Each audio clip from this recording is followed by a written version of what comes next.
Frère, si vous me permettez, je voudrais commencer à dire un mot de cette première lecture un peu longue que vous avez entendue. D'ailleurs, les lectures d'aujourd'hui sont longues dans l'ensemble, et dans laquelle on nous décrit cette grande assemblée qui eut lieu au retour de l'exil à Babylone.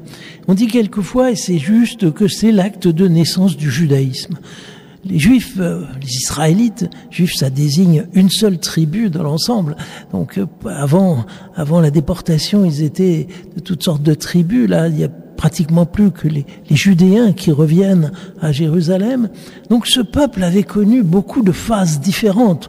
Et puis Moïse, on ne peut pas remonter plus loin, avait été un peuple de pèlerins, si on peut dire, enfin en tout cas de gens qui se déplacent. Il avait connu une installation sur sa terre, il avait connu un moment glorieux avec la royauté de David et de Salomon, et puis il était parti en exil. Et voilà qu'au retour se reconstitue quelque chose qui n'est pas exactement la reproduction de ce qu'il y avait avant. Il n'y a plus de roi, il y a encore des prêtres. Mais pour le reste, ce qui va être au cœur, vous l'avez bien compris, c'est la loi. Ce qu'on désigne ainsi, c'est probablement les 5 premiers livres de nos Bibles qui ne sont pas que des lois au sens juridique. Par exemple, le livre de la Genèse, surtout des récits, et puis le début du livre de l'Exode, c'est pareil. Et donc, il y a un peu de tout, et le mot Torah, qui sert à le désigner, veut dire en fait instruction. Et quand nous disons loi, c'est pas tout à fait exact. Et c'est autour de ça que va se refaire l'unité de ce peuple, par une mémoire ensemble.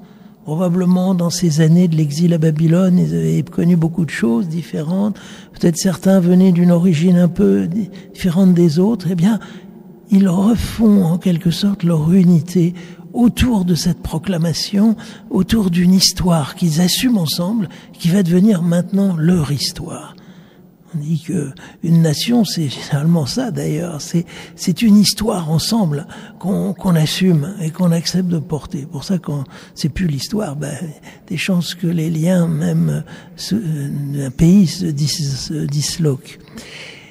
Et sur la base de cette histoire commune, découvre une exigence de Dieu qui s'exprime à travers les commandements de la Torah, et dont il découvre l'ampleur, parce que il y a plusieurs centaines de commandements, 563 je crois, quelque chose comme ça, il découvre le grand nombre d'exigences que Dieu a sur leur vie, pas seulement leur vie morale, mais aussi leur vie quotidienne, leur alimentation, leur habillement, beaucoup de choses. Et là encore, il décide de ratifier cela en disant c'est autour de ce programme-là que nous allons essayer de vivre. Et nous avons là une figure du judaïsme qui a sa grandeur. Alors, nous ne nous rendons pas compte, mais ce peuple qui assume toute cette histoire, puis qui décide de s'engager collectivement sur ce programme, ce n'est pas rien. Et c'est déjà une liturgie. Vous avez peut-être remarqué que c'est pas seulement de la lecture, c'est un peu comme nos lectures à la messe, quoi. C'est toute une liturgie, on le proclame, on le chante, on l'encense. Eh bien, là aussi, il y a tout un côté gestuel. Cette loi de Dieu, elle n'est pas seulement une description froide ou un document d'histoire, elle est quelque chose qui est comme un cadeau de Dieu qui est fait à ce peuple. C'est pour ça qu'il sera allé garder normalement dans un meuble spécial, particulièrement orné, probablement l'origine de nos tabernacles d'ailleurs, dans les synagogues où il était conservé.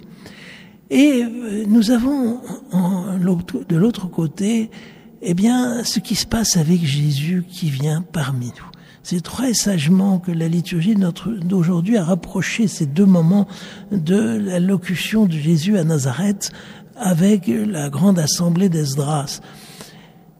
Apparemment, on est un peu dans le même cadre. C'est une synagogue, on lit la loi, mais aussitôt saute aux yeux la différence. Ce qui est au centre, ce n'est pas la loi, c'est Jésus. Cette parole que vous venez d'entendre, c'est aujourd'hui qu'elle s'accomplit. Jésus, de façon significative, d'ailleurs, ne part pas d'une phrase de la loi, mais d'une phrase d'un prophète, Isaïe, dont il dit qu'elle connaît, par sa seule présence, par le simple fait qu'il soit là, une actualisation définitive. Ça que se cache derrière ce mot un peu difficile, accomplir. accomplir les Écritures, pour Jésus, c'est tout simplement faire en sorte que ces vieux textes, qui étaient de lointaines annonces, trouvent d'un seul coup leur réalisation définitive. Ce n'est pas seulement comme chez les rabbins où on n'arrêtait pas de relire ces Écritures, on leur trouvait de nouveaux aspects, on en parlait, mais à chaque fois, ça continuait en quelque sorte. Tandis qu'avec Jésus, l'interprétation atteint son sommet et d'une certaine manière, il ne peut plus y avoir rien d'autre que lui comme réalisation des Écritures. Ceci est considérable et on comprend très bien que les Juifs, déjà du temps du Christ et puis jusqu'à nos jours, pour certains au moins, se sont cabrés devant ça. On dit mais c'est pas possible que Jésus prétende une nouvelle interprétation de la loi. Après tout, pourquoi pas? Que Jésus prétende qu'il faut revenir à la pureté des origines. Nous sommes tout à fait d'accord. Mais de se prétendre lui-même le centre des Écritures au point même qu'il en tient lieu d'une certaine manière, eh ben ça c'est insupportable. Et ceux qui ont été les plus lucides parmi eux se sont rendus compte qu'au fond Jésus revendiquait une place qui est celle même de Dieu. Seul Dieu peut d'une certaine manière être au cœur de cette aventure d'Israël qu'on appelle la loi et en être le point focal, si j'ose dire, celui vers lequel toutes les lignes se dirigent et convergent. Et donc la prétention de Jésus est inouïe. Et d'ailleurs, ça va mal se terminer. Dans le récit va continuer la semaine prochaine. Vous verrez comment il a été accueilli à Nazareth, qui était pourtant sa ville, où les gens le connaissaient.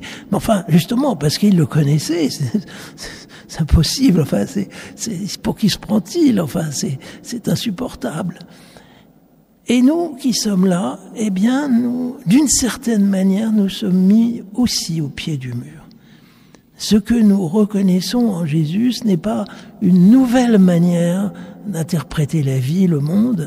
Ce n'est pas seulement une réalisation du judaïsme après beaucoup d'autres, une nouvelle figure qui viendrait. C'est cette idée que de façon définitive, Dieu a voulu communiquer avec les hommes en nous envoyant son Fils. Et que cette manifestation, elle est si centrale et si définitive que tout va passer par lui désormais. Même les sacrifices de l'ancienne alliance. Dans le récit de Néhémie, on n'a pas tout parce que c'était déjà long, mais à la fin, il y a des sacrifices qui sont offerts et dont la viande est partagée avec tous les gens qui sont là. Mais tandis qu'avec Jésus, bien, on sait bien que tous ces sacrifices d'animaux sont comme rassemblés dans l'unique sacrifice qu'il a offert sur la croix. Et que maintenant, bien sûr, il y a bien un sacrifice qui est donné à l'Église, celui que nous célébrons précisément en ce moment, mais qui n'est que l'actualisation, le fait de rendre présent à nouveau dans l'espace et le temps ce que Jésus a fait une fois. Nous ne rajoutons rien, nous ne sommes pas en train de, comme la religion juive, d'apporter de nouvelles bêtes qui vont être immolées et puis encore d'autres, non. Nous sommes simplement en train de rendre efficace et effectif ce qui s'est passé une fois et qui totalise en quelque sorte tout le reste, qui l'accomplit au sens que ça le rassemble et que ça le dépasse en même temps. C'est ça qui rend difficile ce mot qui est pas toujours bien compris. Jésus a l'ambition fondée, justifiée de rassembler toutes ces figures, toutes ces images, toutes ces attentes, tous ces titres, toutes ces ébauches, et de les synthétiser en sa personne pour réussir l'ultime jonction entre Dieu et l'homme. Alors, peut-être que nous ne nous rendons pas compte d'habitude de l'audace de ce programme, et il faut que nous en pénétrions. Je ne voudrais pas prolonger en direction de la lecture de saint Paul qui pourrait nous, à juste titre, compléter ce tableau avec l'Église. Parce que j'ai souvent l'impression que justement nous passons très vite au chapitre suivant qui est l'Église. Pour beaucoup de catholiques, on peut se demander si finalement le centre du christianisme c'est pas l'Église. Ben non, c'est pas l'Église, c'est le Christ. Et le seul intérêt de l'Église, cette Église dont parle saint Paul, en des termes très beaux, comparé à un corps, ce n'est jamais autre chose que la manière dont le Christ se rend présent parmi nous. Et c'est la seule chose qui nous intéresse en elle. C'est pas que c'est une belle société, qu'il y a des belles choses. C'est vrai qu'il y a des belles choses, mais enfin, il y en a aussi pas mal ailleurs. La seule chose qui nous intéresse dans l'Église, c'est qu'elle nous donne Jésus-Christ. Quand Jésus se compare au cep et au sarment, est très caractéristique que pour beaucoup de gens, ils pensent tout de suite à l'Église. Il faut être branché sur le tronc, mais sur le tronc, c'est Jésus, le tronc. Il n'est pas seulement la racine, il est le tronc du cep. Et par conséquent, c'est lui qui est complètement au centre de ce que nous prétendons être. Nous n'avons pas tourné la page en disant après Jésus, vient autre chose, vient l'Église qui va faire ceci et cela. L'Église n'a rigoureusement comme seul intérêt de nous donner le Christ. Alors elle le fait très bien, elle le fait magnifiquement, mais elle n'a pas d'autre mission que celle-là. Nous ne sommes pas en train de continuer l'histoire d'Israël, nous ne sommes pas en train de rajouter une nouvelle figure à celles qui se sont succédées. Nous sommes complètement au pied du Christ qui nous dit cette parole de l'Écriture, c'est aujourd'hui qu'elle s'accomplit. Alors voulez-vous que nous y restions dans cette place, que tout au long de cette messe, soyons ces disciples-là. Amen.